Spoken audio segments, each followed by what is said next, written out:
My name's Katrina Walser from Oliphant Cat, and I'm a knitting teacher and designer based in Sydney in Australia. And welcome to my monthly knitting podcast on the needles.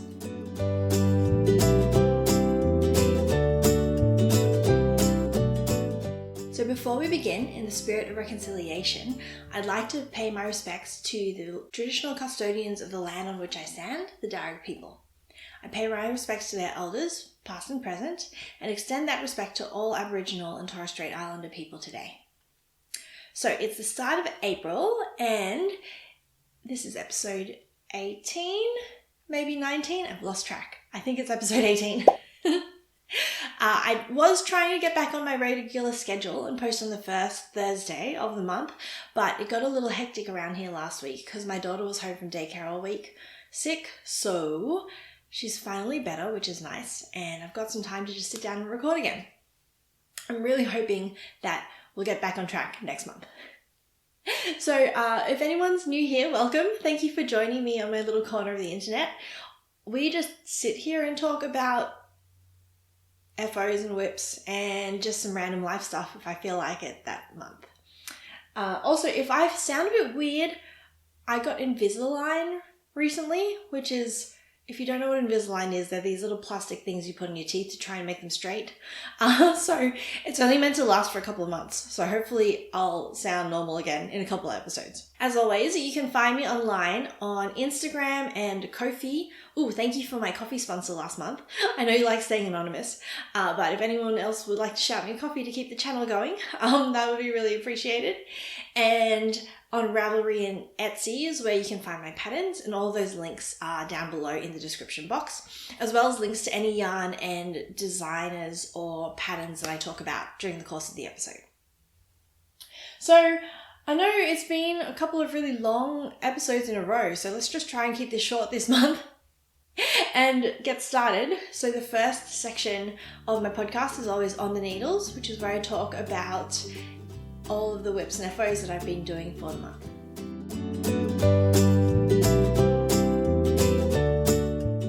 So the first couple of FOs that I have to show you are crochet toys. This first one is, I think the pattern is just called Oliphant. It's from All About Amy, who makes a lot of different crochet designs, and a lot of them are toys. She didn't actually design this. She did it as the English translation for a Japanese pattern. It was a really cool, fun, quick toy to make. I was really impressed with the construction because you just make the whole body in one piece. There's very little seaming, so the trunk and the legs you put on all together. And then the only pieces you need to sew on are the ears and this tail, and then this little belly piece here in the middle. I'm not sure if you can see that. And that's how you close up the body section. So yeah, it was really fun. I didn't love the little ear material bits. They add a really nice touch to the pattern, I will admit, but they were super fiddly. So I don't know if I would bother doing them again if I made the elephant again. But yes, it's very cute. I worked it in Bendigo Wool & Mill's 10-ply cotton because the pattern did call for a 10-ply yarn. I think the original was in an acrylic, but this is what I had in stash. But the pattern also calls for something like a 3.25 or 3.5 millimeter hook, which is pretty tiny. And so working 10-ply yarn on a hook that small, especially in cotton, it's about as hard as it sounds on your wrists. So if I was going to do it again, I mean, it was okay, but I might try it in a wool next time, or an acrylic. So this was part of last month's Knit Along for Charity, which if you haven't been here before, I'm in a Facebook group where once a month they choose a charity to do projects for, either knitting or crochet, and you can send them off as donations. So I always really like getting involved in that, and this month it was for Hearts of Purple, who are a charity that look after people and families who have just come out of abusive situations and households. So I thought that was a really cool cause, and I figured I'd make them a toy. So now that I've shown you, I can send it off. The second toy that I have to show you is just called Easter Bunny, I think. So I don't actually have it because it was a present for Easter. My youngest nephew is too little for chocolate, so I figured I'd make him a toy instead. So I just found the pattern using a Ravelry search. I think the designer's name was, I don't remember his actual name, but his like design name is Sir Pearl Grey, which I thought was sort of funny. And it was a really, really quick project. Literally, it took about 2.5 hours. And I learnt what's called a puff stitch, which was a fun thing to learn because I haven't learned any new crochet stitches in a while. It formed little toes on the feet, so that was really cute. Other than that, it was pretty straightforward. I decided not to make the carrot. There's a carrot in the original pattern, but my nephew's only 4 months old, and so I figured having less stuff attached to the bunny was a better idea. And I couldn't really be bothered to make the carrot. So the yarn was just from Stash. It was Peyton's Baby Dreamtime Merino 4-ply, and you're meant to use a 10-ply yarn, so I just held it double. Both Wes and Amelia already want one of these for themselves, so I think it's a really good palette cleanser. Like, honestly, including the sewing up and the faces and everything, it took 2.5 hours. So if I'm ever bored one day, I'll probably just make one for them. One each, not one for them to share. Wes wants like a black one with like cross eyes. I don't know why, but anyway, I thought it would be funny to actually make that. So look out for those in the future. The last FO I have to show you is what I was working on last month, which is Homecoming Honeycombs beanie. It's all done, ta-da! I really love how mermaidy these colours came out. And the blues and the greens and the purples, they just look really lovely. So this is in Knit Picks Chroma worsted for the rainbowy colour, and then twill or swish. Swish! Knit Picks Swish for the just like plain grey. And yeah, I've talked about these a lot, so if you're curious, just go back to either last month's episode or a couple of months back when I was designing it. I'll post links to it down below, but I'm pretty sure it was like August last year. But I thought it'd be good to talk about because this is going to be a Mother's Day present for my sister-in-law, and her son already has one because I made him one as part of the original like photo shoot when I was designing the pattern. And her mum also has one because I thought it'd be nice for my mother-in-law and her grandkids to all have matching beanies. So now my sister-in-law has one, so they can all take photos together if they want. I think that'd be really cute. But also it just makes for a really good Mother's Day gift because it comes in all sizes from newborn to like adult and male. So if you want to make one either for your mum or your kids and just match with them, it's a really cool pattern to do that with. So the reason as well that I was working on this is that it's now up on the Knit Picks website as well. So the original pattern was written for an Australian yarn, and then I approached Knit Picks and asked if they wanted me to write it for the Knit Picks yarn as well. And so it's up on their site now. And if you are in North America or somewhere that's not Australia and you'd rather get shipping from the States instead of from here, then that's an option. All of the yardages have been updated and all of the yarn details are there in the pattern, in that version of the pattern. So I'll put a link to that down below. I know I said that was the last FO, but I forgot to tell you what I'm wearing.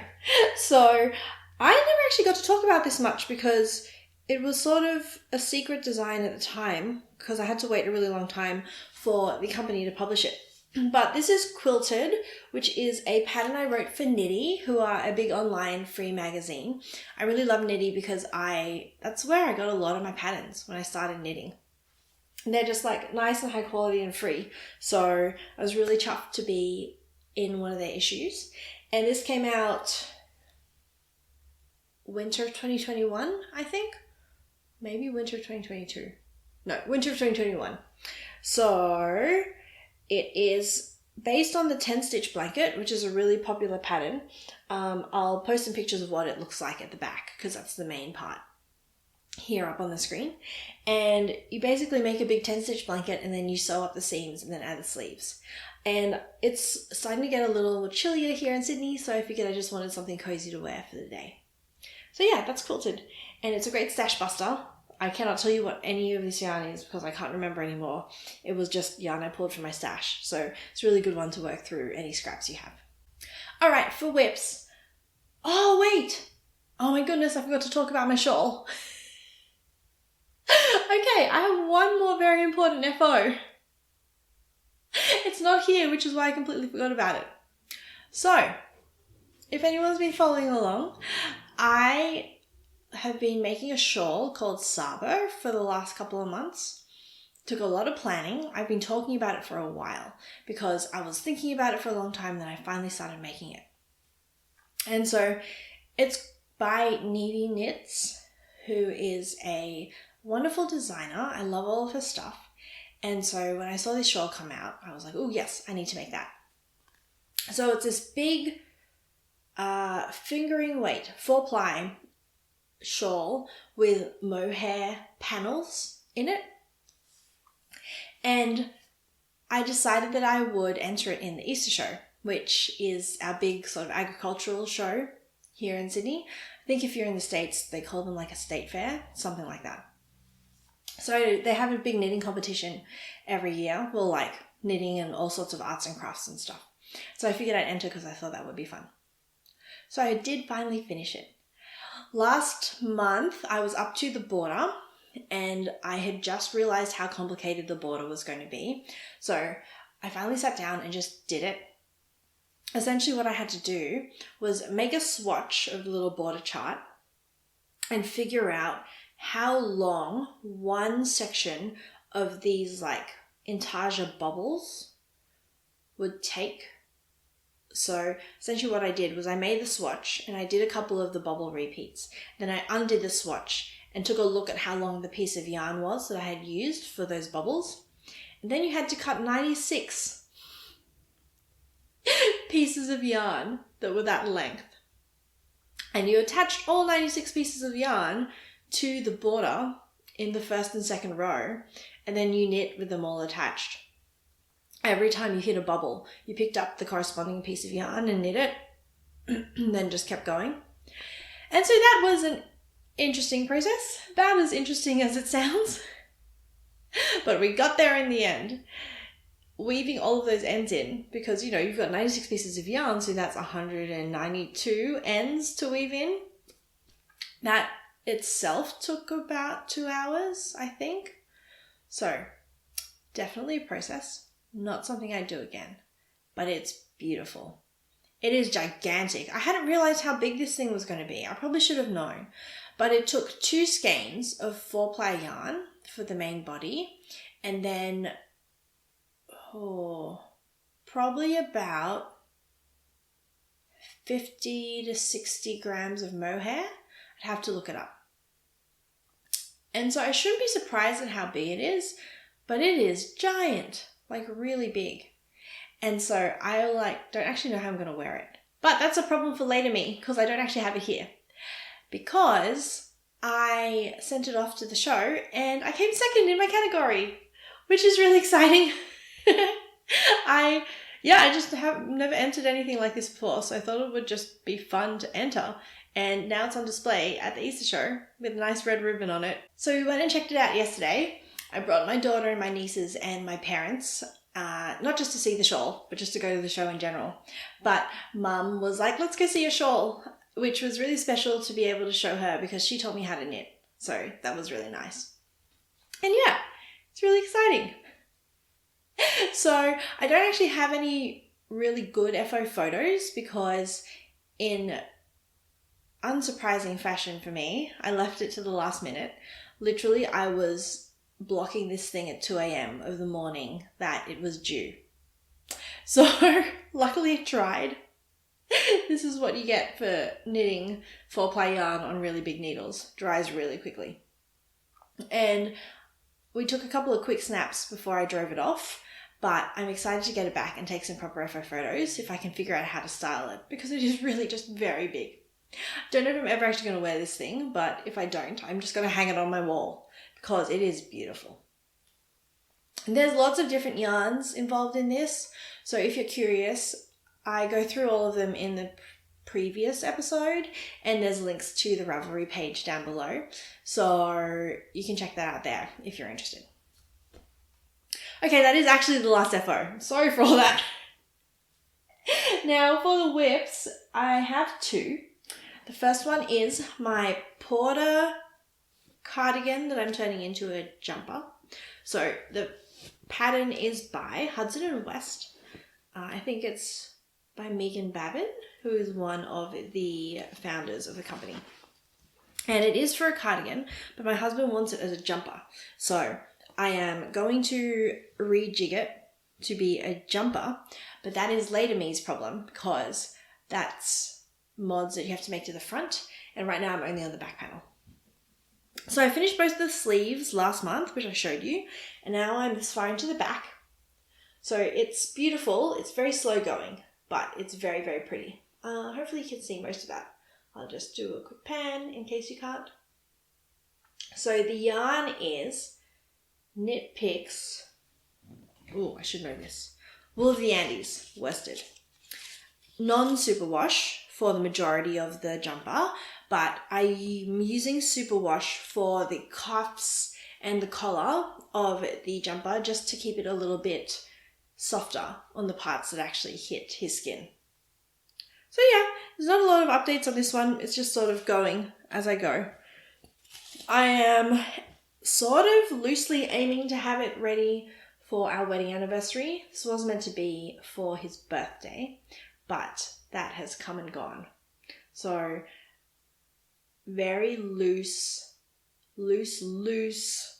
aim is to have it done by the start of May, which is when we got married. But given that I'm only this far into the body and I still have the whole front to do and the big shawl collar, don't know if that's going to happen. So we'll see. He's really not in a rush, and the weather's only just going to be cool enough to wear it in like June, I reckon, because this is so heavy. It's 10 ply cables, and honestly, given how I'm going and how much I've used so far, I would be surprised if this weighs like 1.2 kilos. So it's going to be warm. So really there's not much of a rush to get it done. But yes, that's my jumper. So we'll see how far we've got in it next month. And I know last month I said that I was just going to focus on the jumper, but of course I cast on something else. So this is the Poison Apple Top by Lily Kate Makes, which is something that I've had in my queue for a very, very long time. In fact, it's been in my queue for so long that I actually asked Mel from 3 Cats Yarn to custom dye me some mohair. It must have been a year ago. Probably a year ago. So I knew I wanted to use this. So this is BWM 8-ply Luxury. I think the color's called Slate. And I was trying to find a mohair that matched because the pattern has a mohair panel on it, which I'll show you in a sec. And it was really hard to find. So Mel was like, I'll just custom dye it for you. So she dyed some mohair for me, which is beautiful. And I wanted it for like autumn because it is 8-ply wool. So it's like a short sleeve t-shirt, but it's still going to be quite warm. So I like having 8-ply t-shirts or like 10-ply t-shirts as like transitional pieces, either in the spring or the autumn. So I figured I should finally actually cast it on. So this is as far as I've gotten. And the reason that I did cast it on in the end is that I went to the River Yarn Festival last week, which we'll talk about later. And the Porter cardigan was just not good car knitting. You really don't want to be trying to do those cables in the car, especially because sometimes I get a little bit motion sick. So it was like, yeah, no, let's just do some stocking out. And also, I was a little bit silly and I didn't bring extra yarn for the Porter cardigan. So I finished the ball that I was on and then I had nothing, like I couldn't keep working on it. So I ended up making this while I was at the festival, not just in the car. So this is the top portion of the shirt and I've gotten all the way down to the underarm drawing. And that's about as far as I've gotten so far. it's been working up really quickly. I mean, I know I had a lot of time because I was at the yarn festival and Wes and Amelia didn't come, so it was just me hanging out knitting with my friends, so I did have a lot of time. But even so, it's been working up really quickly. So it was a little bit fiddly to work. It took me a sec to wrap my head around how the construction worked, but the instructions are pretty clear. So if you haven't worked a top like this before, don't worry about it. It's really straightforward. The pattern's really well written. So yeah, this is the mohair panel at the top. It goes down to about here. I did try it on earlier. So it goes down to about here. And then all that's left to do now is the body and then to pick up for the sleeves. And they're these really nice puff sleeves that end in a little box pleat, which is not something I've done before. So I'm excited for that. And then the collar. So the actual design is very cropped and very A-line. So the sleeves are quite puffy and then it's balanced out by the waist just sort of cinching in and then stopping pretty high up around your waist. But the thing about me is that I know I have a much shorter waist than people tend to. So essentially the distance from my underarm to my waistline is very short in comparison to most sizing charts and things that I've seen. So super cropped things that end at the waist don't really work so well for me because then I just have a shirt that's basically unwearable, except for like the highest waisted things that I have in my cupboard. So I think what I'm going to do is I'm going to finish off both the neckline and the sleeves so that I can try it on properly and see how it's sitting. And then I'm just going to make up the bottom, honestly. I don't know how long I want it to be, but I think I'll probably put in some waist shaping like it has in the pattern, but then just keep going and make it start flare out towards my hips. And then I'll just have like a slightly fitted top that goes down a little bit lower than it's meant to in the design. So we'll see how that works out, but it's pretty straightforward and it's going really well.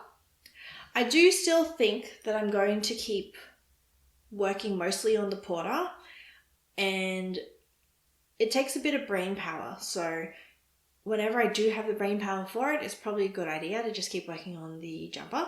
But if I just need some downtime, then I'll pick the top back up. So yeah, those are all my whips and FOs. Pretty quick this month. Not a whole lot to show you, mostly because it's existing stuff and I don't have a lot of details to go into with anything new. So I hope that was a fun, quick romp through all of my projects. And the next segment of my podcast is always Off the Needles, which is where I talk about life stuff, just whatever I feel like talking about, either knitting related or not. This month it is very much knitting related.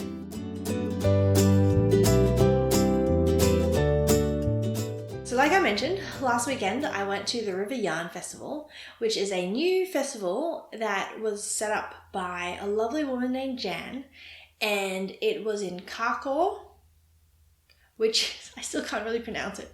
I'm going to write it up here on the screen for you so you can see why I'm confused about how to pronounce it, but I'm pretty sure it's Krakow, which is a lovely little country town that is out near Orange in New South Wales. It took about 3.5 hours to drive out.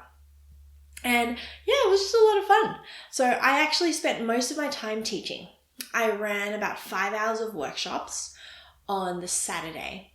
So the festival went from, was there anything on Friday? No. The festival was for Saturday and Sunday.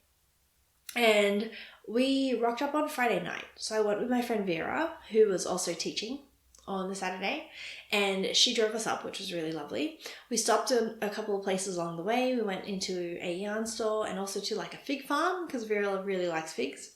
And then we stayed the night on Friday, met up with Lisa from 1101 Windmills, who had come down from Newcastle.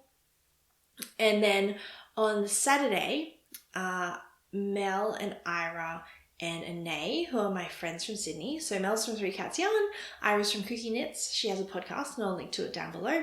And Anae's one of Ira's friends who she taught how to knit. And so she's sort of joined our like knitting circle, which is really lovely.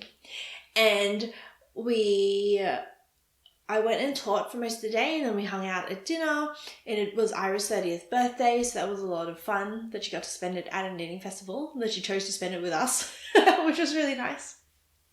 And then on the Sunday, just went to the market, looked around. It was not the biggest of markets, but also I found some yarns that I hadn't seen before. So there was a natural fiber company, I think they're called, who was someone I hadn't seen, and they made all these lovely hand-dyed, I assume, given the name, they were like naturally dyed yarns. And then I also got to chat to the woman behind Adagio Mills, who are a alpaca mill. I'm not too sure where exactly they're based, but I think they're somewhere in New South Wales. And so I'm actually planning on working with them to do a couple of designs. So she gave me some sample balls to work up some swatches, and we'll see what we can get into the works. And they're just beautiful and soft. It's so soft. So probably going to make a cowl because this is really lovely, like against your skin. It's not itchy at all, which I know some people have issues with alpaca, but this is so soft. So excited to get designing with them. And yeah, so it was just a lovely weekend. They've already got dates for next year. So I don't know if I'll be teaching again just because I have no idea what my life's going to look like at the beginning of next year. But hopefully I'll be able to get back out and teach workshops or just go to the festival.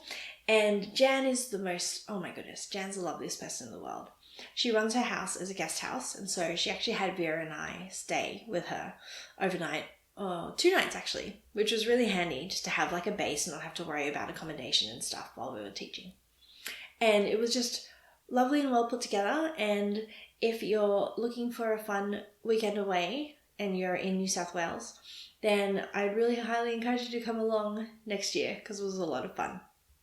If you do want a bit more detail or see a little bit more about what actually went on, Ira actually did do a vlog of her weekend away, and so I'll put a link down to that below as well. So the last segment of my podcast is up next, which is where I talk about what's happening next month.